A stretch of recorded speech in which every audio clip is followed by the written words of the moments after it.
할렐루야. 하나님께 영광 돌립니다. 이제 오늘부터 로마서 11장 말씀을 봅니다. 이 말씀을 전하는 것이 저에게는 큰 은혜가 되고 기쁨이 됩니다. 하나님께서 로마서 11장의 말씀들을 열어주시고 우리 모두에게 바울에게 주셨던 확신과 담대함과 영적인 깊은 은혜가 있기를 소망합니다. 기도합니다. 하나님 감사합니다. 로마서 11장의 말씀들을 우리가 듣기 원하고 깨닫기를 원합니다. 종을 낮추시고 겸손하게 하시고 말씀의 통로가 되기를 원합니다.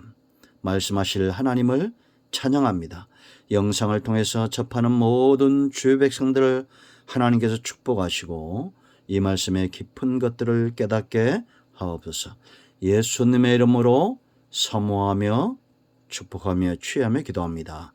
아멘. 자, 우리가 핵심적인 구절들이 11장에 많은데요. 먼저 29절 말씀 한 몇 절 읽고서 말씀드립니다. 29절. 하나님의 은사와 부르심에는 후회하심이 없느니라. 그럼 마지막 절입니다. 이는 만물이 주에게서 나오고 주로 말미암고 주에게로 돌아오니라.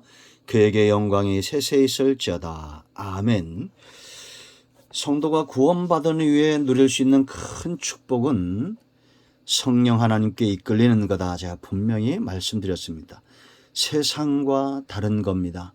세상적인 복들을 사모하는 그런 사람들을 초청하여 예수 믿게 하고 이제는 그들의 마음을 하나님께로 돌이키는 것, 하나님의 소유된 백성이 되도록 그렇게 훈련하고 인도하고 훈련하고 제자 삼는 것, 이것이 교회의 사명이고 주의 종들의 사명이다 라는 것을 우리가 알아야 됩니다. 이것이 참 힘든 작업이라고 그랬죠.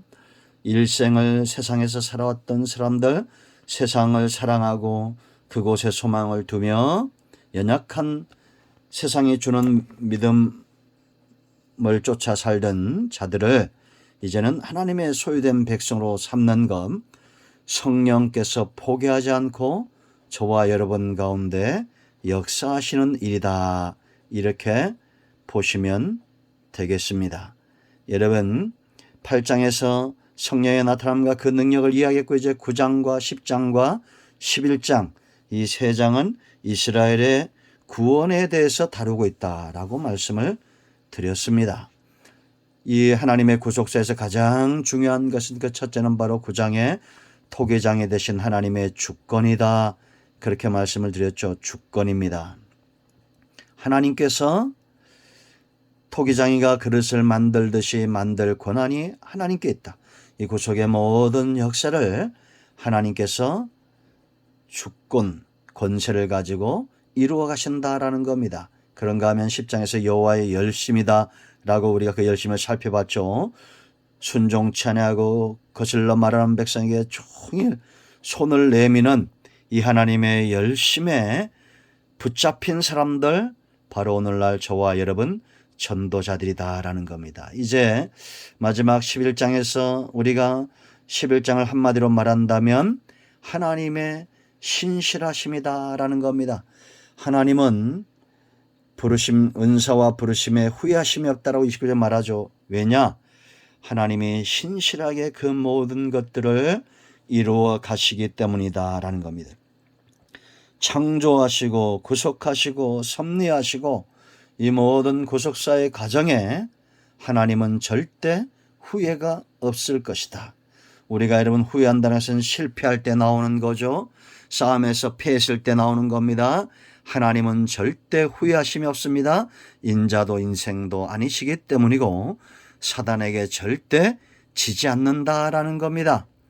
여러분 이제 이 11장 36절은 모든 만물과 인류의 구속의 역사의 결론적 말씀입니다. 이는 만물이 주에게서 나오고 주로 말미암고 주에게로 돌아갑니다. 그에게 영광이 세세히 있을지어다. 33절부터 36절까지 더 보다 깊이 말씀을 살펴볼 텐데요. 그러나 핵심은 저나 여러분이나 온 천지 만물은 주에게서 나왔다. 창조를 이야기하죠. 주로 말미암고 섭리를 이야기합니다. 우리는 이 과정 가운데 있습니다. 주에게로 돌아간다, 완성을 말하는 겁니다. 반드시 이렇게 되어진다라는 거죠. 여기서 벗어날 수 있는 존재는 없습니다. 지금 이제 특별히 한 민족 이스라엘의 구원을 위해서 9장과 10장과 11장을 다루고 있지만, 그러나 우리가 전체적인 의미로 바라볼 때 생명 있는 모든 것, 이 땅의 풀 한 포기, 돌 하나도 전부 하나님의 주권과 열심과 하나님의 신실하심 역사 가운데 있다, 이렇게 보시면 되겠습니다.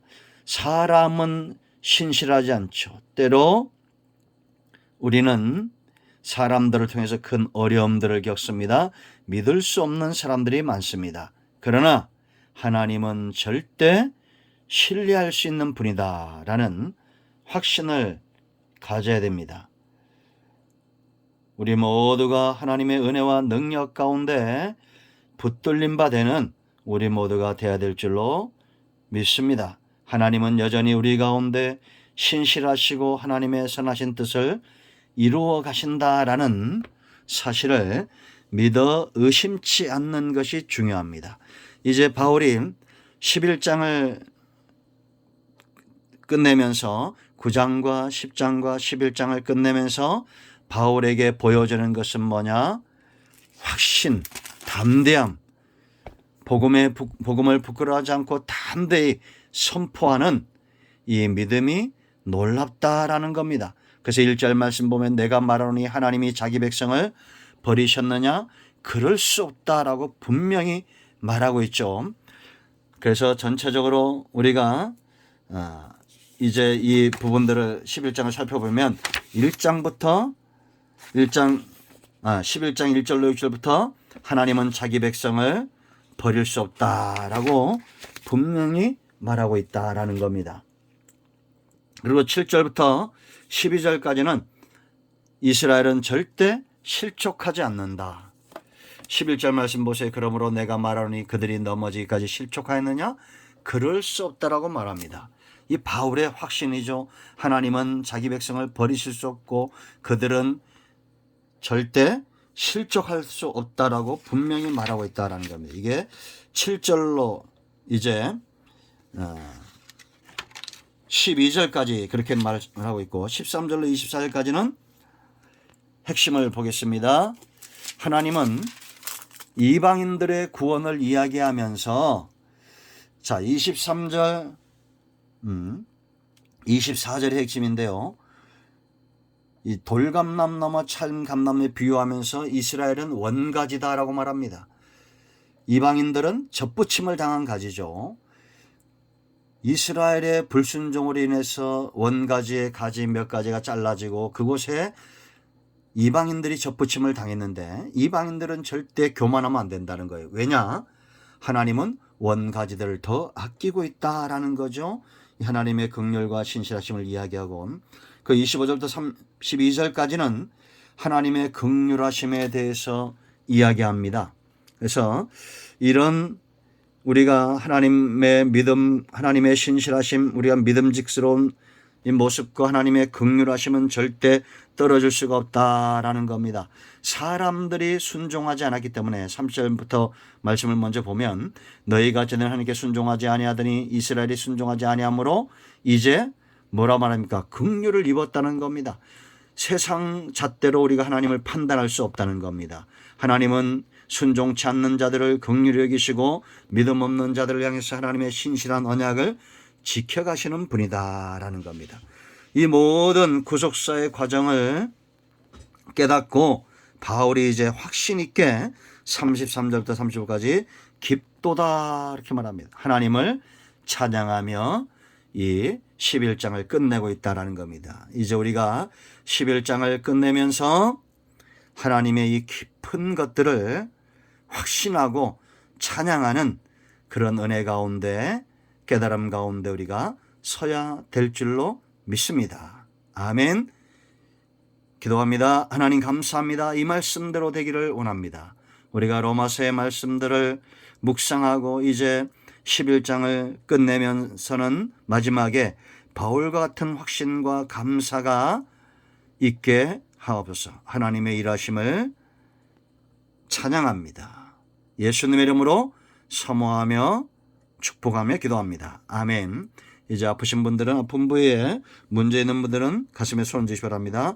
하나님은 여전히 우리 가운데 복음이고 능력이십니다. 나선 예수 그리스도의 명하노니 우리 가운데서는 모든 사단의 역사와 흑암은 물러가며 막힌 것들은 열려지며 병든 자는 치유되며 문제 있는 것들은 예수 그리스도의 이름으로 해결될지어다. 할렐루야. 하나님께 영광 돌립니다. 예수님의 이름으로 선포하며 축복하며 기도하며 치유합니다. 아멘. 응답 받으신 분들은 꼭 간증을 나누시기 바랍니다.